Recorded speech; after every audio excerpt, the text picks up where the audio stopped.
When former President Donald Trump was indicted in June for allegedly mishandling government documents, only one other person was charged along with him: his personal aide Walt Nauta, who had previously been largely unknown to the public. Federal prosecutors claim Nauta personally moved boxes of illegally retained classified documents to Trump's residence at Mar-a-Lago and lied to FBI investigators after doing so, claiming he was unaware of boxes being brought there. He also refused to cooperate with the Justice Department investigation into Trump's mishandling of those documents. When Trump was indicted with 37 felony counts on June 8, Nauta was charged with 6 counts of his own, including conspiracy to obstruct justice, withholding a document or record, corruptly concealing a document or record, and making false statements. The obstruction charges alone carry a possible penalty of up to 20 years in prison. Nauta, 40, was arraigned in Miami on Thursday after multiple delays because Nauta didn't have a Florida attorney to help represent him.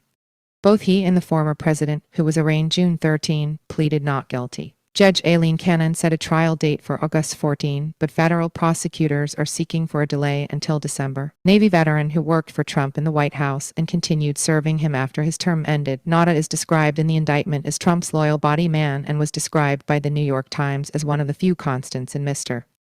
Trump's shrunken orbit since leaving office. Known to few outside Trump's inner circle before the indictment, many are now asking who Nauta is and why is he so fiercely loyal to Trump, even to the point of going to prison for him. Who is Walt Nauta? Donald Trump, wearing a blue suit and red tie, walks in front of several police officers along with Walt Nauta, who wears a blue suit and sunglasses while looking at a smartphone. Former President Donald Trump and his aide Walt Nauta arrive at an airport after Trump spoke at the Georgia Republican Party's state convention on June 10, 2023, Navy in 2011, where he served as a cook, and later joined the Presidential Food Service, which provides meals and support for the president and first family, as well as catering and dinners for visiting heads of state. Nauta still worked there when Trump took office, after which he became personal valet to the president.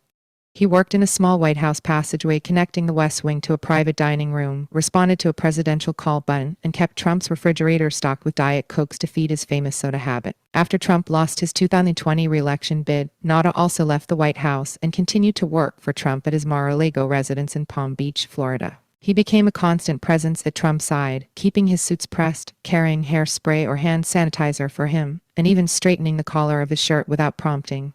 Unlike many in Trump's proximity, Nauta was seen as apolitical and without ulterior motive, not trying to monetize or become famous from his association with the former president. Trump grew to trust and like Nauta. He has described him on Truth Social as a wonderful man who has done a fantastic job. Trump and his allies have said the threat of indictment had a psychological toll on the normally private Nauta, but that he remained a stoic presence around the former president. They have also accused prosecutors of engaging in unethical behavior to try to persuade Nauta to cooperate with them. Jay Bratt, the Justice Department's chief of counterintelligence, reportedly said during a meeting with Nauta that he was aware Nauta's attorney, Stanley Woodward, was seeking a superior court judgeship in Washington. Trump and his attorneys believe Bratt was trying to entice Woodward into securing Nauta's cooperation in exchange for help with Woodward's judicial application. On his Truth Social account, Trump called this an attempt to bribe and intimidate Woodward into convincing Nauta to flip. The Guardian has noted that Bratt doesn't have the ability to influence the judicial application, which is handled by the White House counsel's office. Who is Walt Nauta, the man indicted with Donald Trump? Described as the former president's loyal aide, Walt Nauta pleaded not guilty to federal charges for allegedly mishandling government documents.